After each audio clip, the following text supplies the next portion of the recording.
Genesis 46. Naglakbay nga si Israel, dala ang lahat niyang ari-arian.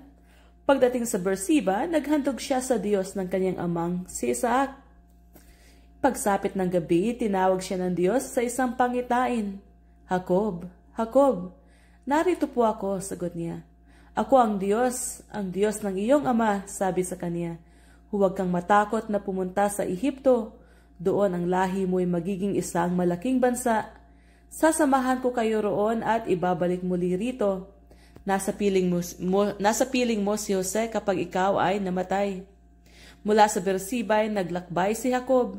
Siya at ang kanyang mga apo at mga manugang ay isinakay ng kanyang mga anak sa mga karwaheng ipinadala ng Paraon. Dinala rin nila sa Ehipto ang kanilang mga kawan at kagamitan mula sa Kanaan. Kasama nga niya ang kanyang mga anak, mga manugang at mga apo. Ito ang talaan ng lahi ni Israel na nagpunta sa Ehipto, si Jacob at ang kanyang mga anak at mga apo, si Ruben na kanyang panganay at ang mga anak nitong sina Enoch, Phalu, Hezron at Carmi, si Simeon at ang mga anak nitong sina Jemuel, Jamin, Ohad, Jacquin, Zohar at si Saul na anak ng babaeng taga-Kanaan. Si Levi at ang mga anak nitong sina Gershon, Koat at Merari. Si Huda at ang mga anak nitong sina Sila, Fares at Zara. Si at Ornan ay namatay sa Kanaan. Ang mga anak ni Fares na sina Hezron at Hamul. Si Isakar at ang mga anak nitong sina Tola, Pua, Job at Simron. Si Zebulun at ang mga anak nitong sina Sered, Elon at Jalel.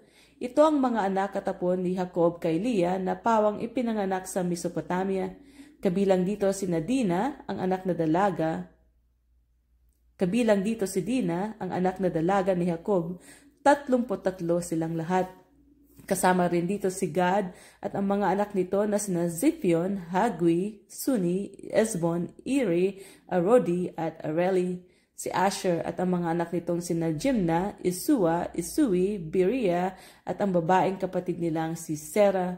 Ang mga anak ni Beria ay sina Heber at Malkel. Ang mga anak at mga apo ni Jacob kay Zilpa, ang aliping ibinigay ni Laban kay Leah, ay 16.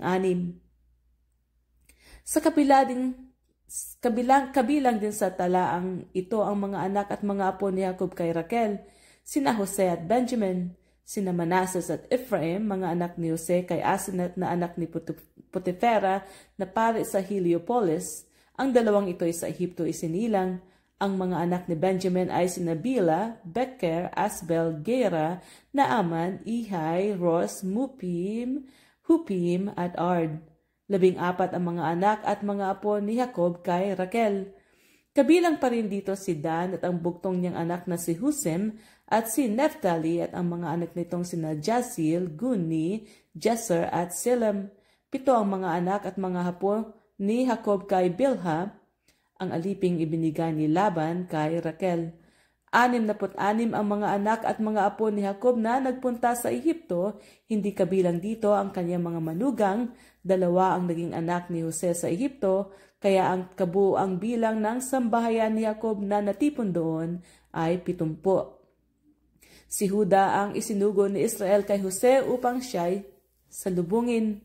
Dali-daling ipinahanda ni Jose ang sasakyan niya at sinalubong ang kanyang ama sa Goshen. Nang sila'y magkita, agad niyang niyakap ang kanyang ama at matagal na umiyak. Sinabi naman ni Israel, "Ngayon handa na akong mamatay sapagkat nakita na kitang buhay." Sinabi ni Jose sa kanyang mga kapatid at sa buong sambahayan ni Jacob, "Ibabalita ko sa Paraon na dumating na kayo buhat sa Kaanaan. Sasabihin kong kayo mga pastol, dala ninyo ang inyong mga kawan at lahat ninyong ari-arian. Kung ipatawag kayo ng Faraon at tanungin kung ano ang inyong gawain, sabihin ninyong kayo'y nag-aalaga na ng mga baka buhat sa pagkabata tulad ng inyong mga ninuno. Sa gayon, maaari kayong manirahan sa lupaing ito." Sinabi niya ito sapagkat ang mga taga-Ehipto'y namumuhi sa mga pastol.